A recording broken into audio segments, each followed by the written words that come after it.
Hello, सुप्रभात आप सभी को। और मेरी मोटिवेशनल बाइट में आप सभी लोगों का स्वागत है और आप सभी लोगों को दिल से नमस्कार। तो आज मैं फिर से आ गई हूँ और आज मैं मन के बारे में दो शब्द बोलूँगी कि जो हमारा मन है ना, बहुत चंचल होता है। हमारा मन कभी इधर भागता है, कभी उधर भागता है, लेकिन हम अपने मन को नियंत्रण नहीं कर पाते हैं।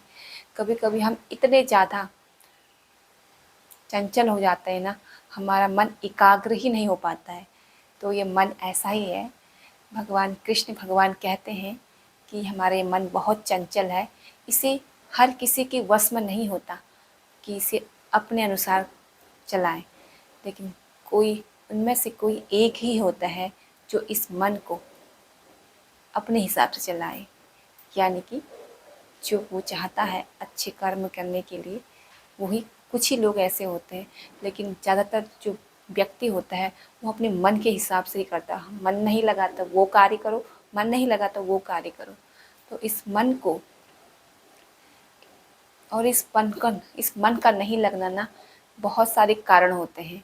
कई बार तो सांसारिक माया मोह, और तो इस मन को एकाग्र करने का एक सर्वप्रथम साधन है भक्ति और नाम जप।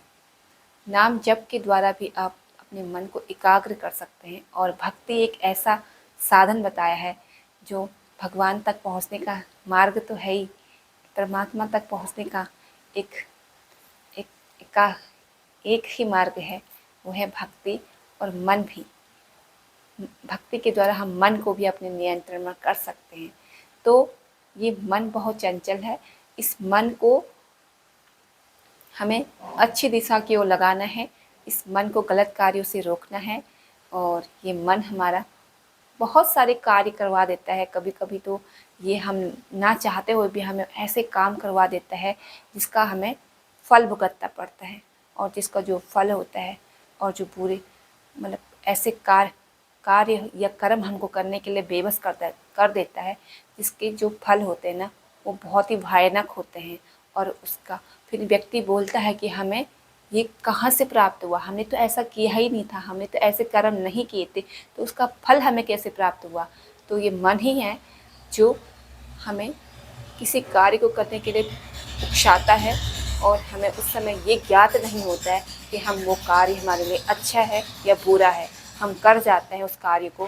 तो अपने मन को शांत रखिए, एकाग्र रखिए, और आप जो सोच रहे हैं, जो आपका मन सोच रहा है, उसको बार बार सोचिए कि वो कार्य हमारे लिए उचित है या नहीं है। उस कार्य को हम सही दिशा पर ले जा रहे हैं, या वो कार्य हमें किस दिशा की ओर ले जा रहा है, उसका परिणाम क्या होगा। तो भगवान कृष्ण कहते हैं अपने मन को एकाग्र रखिए, शांत चित्त रखिए। और जब आपका मन एकाग्र होगा और जब आप शांत चित्त होंगे, तभी आप किसी कार्य तक पहुंच सकते हैं, आप तभी अपने लक्ष्य को प्राप्त कर सकते हैं। तो हर कोई यही बताता है कि अपने मन को एकाग्र रखिए, शांत रखिए, और एकाग्र और शांतिपूर्ण किया हुआ कार्य उन्नति को प्राप्त होता है, लक्ष्य को प्राप्त होता है। तो दोस्तों, आज मैं यही दो शब्द कह रही थी कि जो हमारा मन है ना, ये बहुत चंचल है। कभी कभी तो ये भौतिक दुनिया में खो जाता है।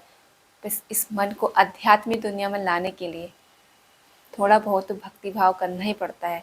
यानी और अगर इंसान व्यक्ति आध्यात्मिक दुनिया में उसने अगर कदम रख लिया है ना, तो उसका मन भी एकाग्र हो जाएगा, और उसका मन एकाग्र हो जाएगा, उसका तन भी एकाग्र हो जाएगा, और उसके कर्म भी धीरे धीरे ऐसे कर्म हो जाएंगे कि एक दिन वो बहुत पुण्य को प्राप्त हो जाएगा, और जीवन के उस पड़ाव पे पहुंच जाएगा जहाँ पर उसको प्रभु अवश्य मिलेंगे।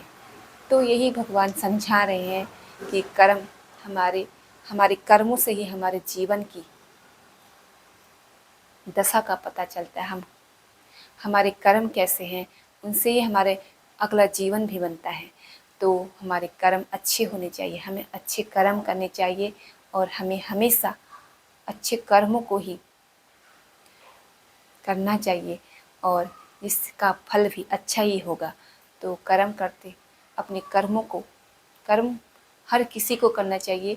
अपने कर्मों को एक उचित दिशा दीजिए, एक सत्यता दीजिए और एक कहते हैं ना, एक निश्चित दिशा दीजिए कि हमारा कर्म कैसा है। सोचिए कि हम कौन सा कार्य कर रहे हैं और उस कार्य को करने से क्या उन्नति होगी और उस कार्य को करने से क्या कोई नुकसान भी होता है।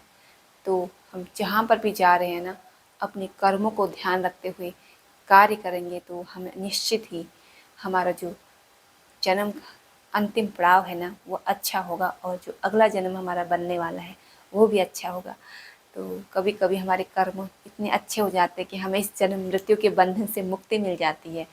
तो कर्म हमेशा अच्छे करने चाहिए, किसी का दिल ना दुखे, किसी के कर्मों से किसी का बुरा ना हो, किसी की आत्मा को ठेस ना पहुँचे, किसी के कार्य में हमारे कर्मों के द्वारा विघ्न ना हो। तो हमारे कर्म अच्छे होने चाहिए और किसी को सुख देने वाले होने चाहिए और जिससे हमारा जो अंतिम जो भाग्य है वो बहुत अच्छा बनेगा। तो हम अपने भाग्य को दोष देते हैं, लेकिन हमने कभी ये नहीं सोचा कि हमारे कर्म क्या है, हमने कैसे कर्म किए, हम कौन से कर्म करके आए हैं। तो हमारा भाग्य भी हमारे कर्मों से ही बनता है और कर्मों से भाग्य बनता। कई लोग बोलते हैं हमारी किस्मत का भी कहीं ना कहीं संजोग होता है, लेकिन किस्मत से ज़्यादा हमारे कर्म हमारे भाग्य का निर्माण करते हैं। तो अपने कर्मों को अच्छा बनाइए, अच्छे कर्म कीजिए और भगवान का ध्यान कीजिए, भगवान जी का चिंतन कीजिए, भगवान को अपने मन में बसा दीजिए और नाम जप करिए। और जब आप नाम जप करने लग जाएंगे तो एक दिन आप अच्छे कर्म भी करने लग जाएंगे। और जब अच्छे कर्म करेंगे ना, और वो अच्छे कर्म कैसे होंगे, आपके शांत चित्त मन से। आपका मन अच्छा होगा तो आपके कर्म अच्छे होंगे, आपके कर्म अच्छे होंगे तो आपका भाग्य बनेगा, आपका भाग्य अच्छे होगा तो आपका जीवन सफल हो जाएगा। तो राधे राधे, राधे राधे। कृष्णाय वासुदेवाय प्रणतः क्लेशनाशाय, गोविंदाय नमो नमः।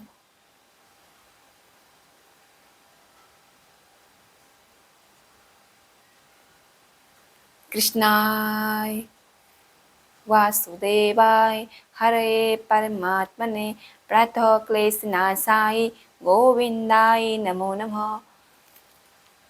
तो इस मंत्र का जाप कीजिएगा, ये बहुत अच्छा मंत्र है भगवान कृष्ण का। तो कहते हैं कि इस मंत्र को जपने से घर में सुख शांति आती है और सारे क्लेश हट जाते हैं और कहीं भी आप जा रहे तो आपके कार्य बन जाते हैं। कहीं भी आपको कोई विघ्न आने वाली है तो इस मंत्र का जाप करने से सारे वो विघ्न टल जाता है। ऐसा भगवान जी, ऐसा साधु जन कहते हैं। और बाकी तो पता नहीं, बाकी जो होना होता है वो होता ही है, वो आप लोग भी देखते हैं, सबको पता ही है। बाकी ऊपर वाले के हाथ में है, पर हमारे कर्म अच्छे होने चाहिए, हमको अच्छा कार्य करना है और और अच्छा सोचना है। अच्छे सोचेंगे तो कर्म अपने आप अच्छे होंगे, मन भी अच्छा होगा तो सब कुछ अच्छा बन जाएगा। तो कहने का मतलब यही है कि हम अपने मन को अच्छा बनाएं। मन अच्छा होगा तो हमारी सोच भी अच्छी आएगी, सोच अच्छी है तो हम उस क्षेत्र में कार्य भी करेंगे और कार्य अच्छी है तो हमारा परिणाम भी अच्छा होगा और परिणाम अच्छा होगा तो हमारा भाग्य भी चमक जाएगा, हमारा भाग्य का भी अच्छा ही रहेगा। तो यही जीवन के दो शब्द हैं, राधे राधे, राधे राधे। नमस्कार, धन्यवाद।